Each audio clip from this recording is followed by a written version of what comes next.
Be ready, 10 seconds to go.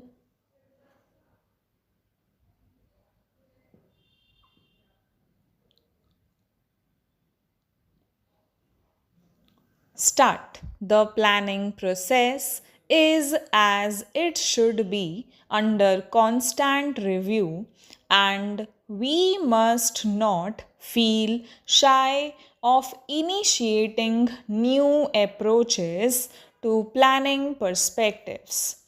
After 50 years of independence, the tangible benefits of planning are yet to reach the millions of our countrymen living in the remote rural areas.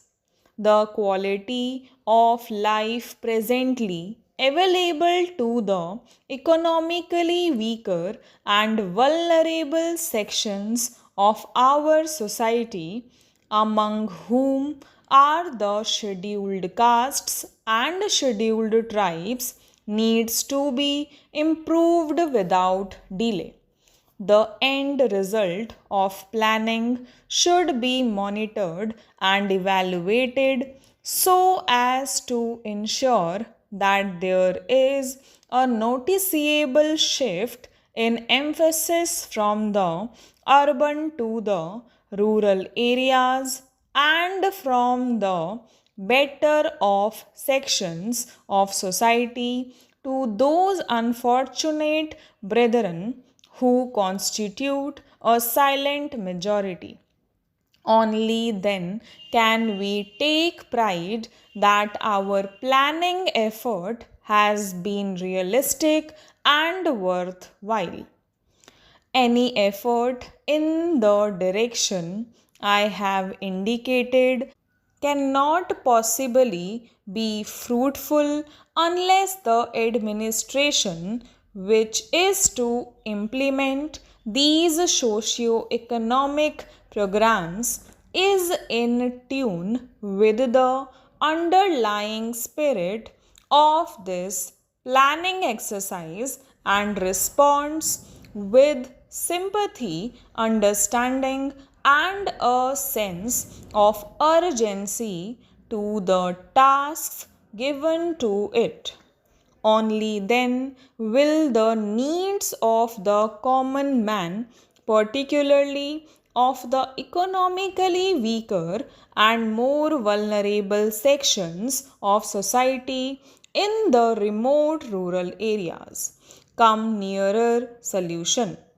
After 50 years of independence, inadequate housing, communications, health, and medical care, and essential commodities at reasonable prices continue to be beyond the reach of the millions of our countrymen.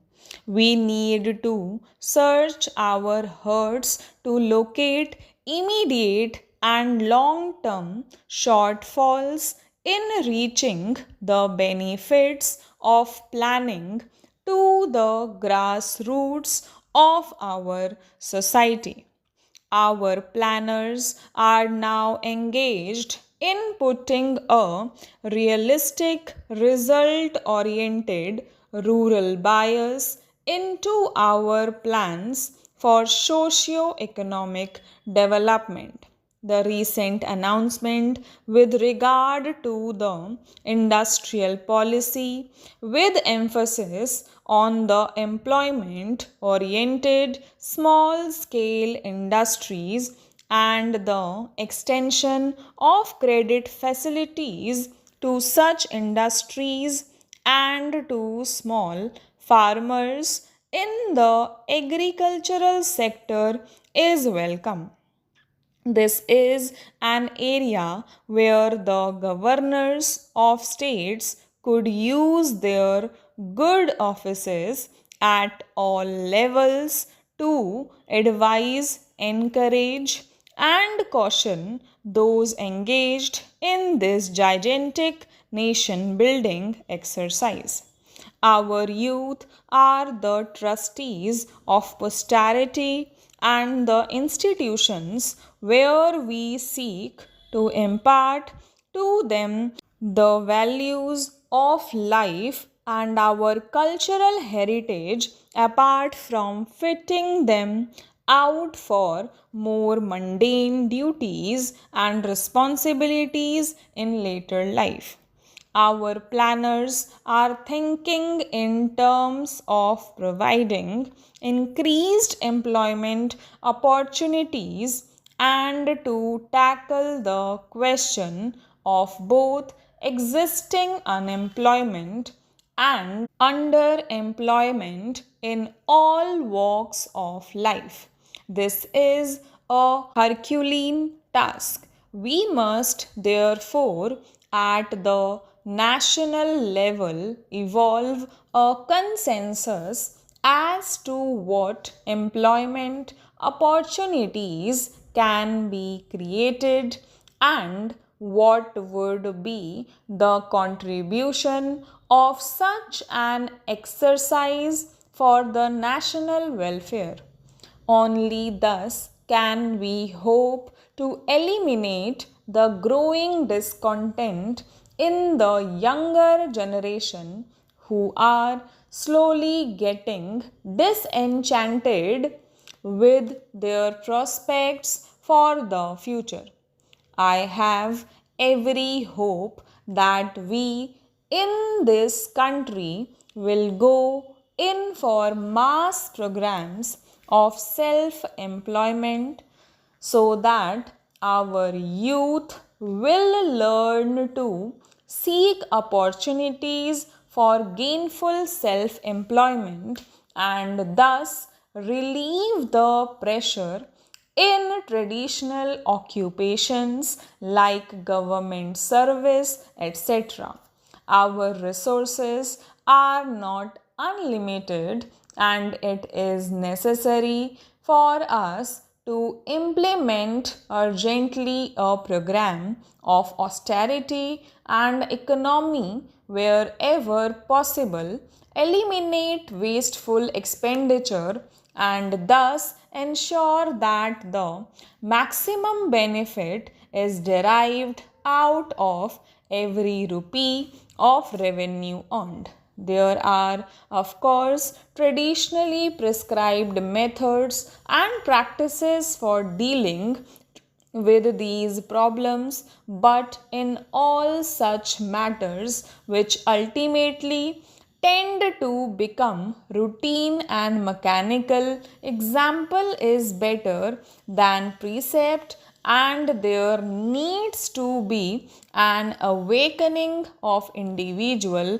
conscience if at all we are to achieve the highest standards of moral rectitude and honesty in national life. I have been concerned for some time with our inability to control the price line even in respect of essential commodities, without which life for the common man can become an unbearable burden. Apart from punitive action, it is necessary to enlist the goodwill and cooperation of all sections of society and all those engaged in the production and distribution process to ensure that there is not only the fear of law but also moral restraint, which places an obligation on all those of us who can help to reduce the scarcity of essential commodities and control their prices. I would particularly refer to lavish expenditure and show of extravagance among certain sections of our society, which in the circumstances of today have no place in our way of life. The family planning program has unfortunately, in the recent past, acquired a poor reputation not because the program is in itself objectionable, but because some of the methods adopted to force the pace have been unethical. Our population growth is, to say the least, alarming, and try as we may, our resources cannot match this increasing pressure of population unless we consciously recognize individually and severally the need to restrict our population growth, which will destroy us. Stop.